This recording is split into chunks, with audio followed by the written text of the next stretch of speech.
Hello and welcome Forex traders. We're looking at the CAD-JPY on the 1 hour time frame here this evening. I've taken a short position on this pair based on this check signal right here, this break and check pattern. I am just now getting around to filming this video, and the market has pulled back and is now going back in our direction again here in our favor. However, I just wanted to show you how nice this of a pattern of a signal this was. Now here's your bounce, here's the break candle, really obvious in your face. There's the check candle. Now here's the question that I'm often asked. If you put our tool on here, you'll see the 25% line is right here. Okay, this did not qualify as a bearish spike candle. Okay, so however, I traded it. I just want to point out that where I got in was a good trade. If you would have waited for the confirmation of this signal, the confirming candle would have been the following candle to engulf it and close lower. If in fact your spike candle is not within the 25% outer band, like what we discussed in the training, then you wait for the following candle to confirm with the close in the direction that you're trading.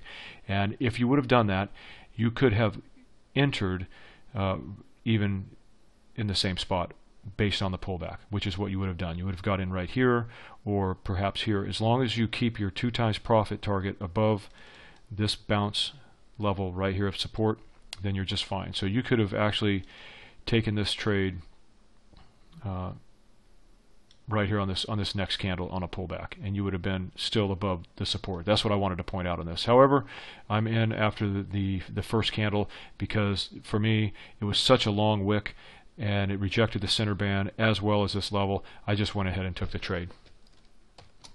Okay guys, our 2 times profit target has been reached here this afternoon, just ahead of the market closing for the weekend. I just want to point out one more time the power of this pattern, of all these breakout patterns that we teach. Once again, I'm going to say this again because I want to drill this into your head, that when the market breaks through a level, traders go short. That's what they're taught to do. They take a short. And where do they place their stop orders? They place them right above the breakout line, or they place them, you know, they got a rule, usually 5 pips, 10 pips. Sometimes they place it at the top of the candle.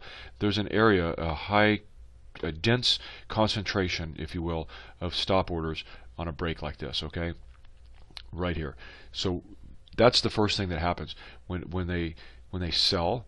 Okay, when they go short, their order is to buy back.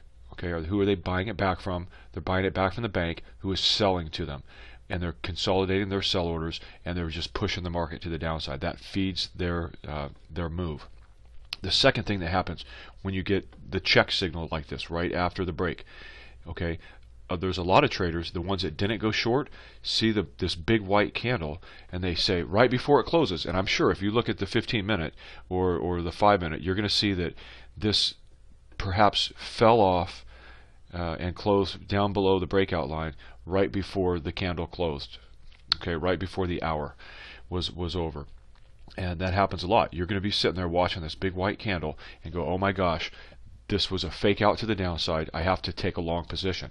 What do? They buy. Who are they buying it from? They're buying it from the banks, the markets who are selling it to them, driving their market down in the direction they really truly want it to go. So when you see this happen, that's why we don't get in until after the close. Okay. In this case, like I've already explained, I jumped in right away because I saw that happening. I've seen this enough to know that when you see this, I take my short.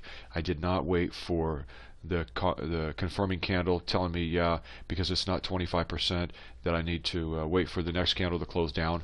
Perhaps when you're new at this, you should. And if you would have seen that this candle closed to the downside. You could have still entered in the same exact area on one of these, any one of these pullback candles right here. Okay, so you're not necessarily going to lose your trade. Sometimes, yeah, you are. Sometimes the market's going to go fast without you. When this happens, it's extremely powerful. So just keep that in mind. Learn to watch for it. If it's not quite the 25% that we teach when you're new, wait for the next candle to confirm in the direction of your trade and get in on a pullback. If you're seasoned at this, you know by watching and feeling and learning the rhythm of this market and these simple patterns that we teach that this is a high probability area, and take that order. Don't miss the boat. Your stop loss is safe up here. The chance of the market pulling back into this zone again is slim to none, just because of what the banks are doing at this level.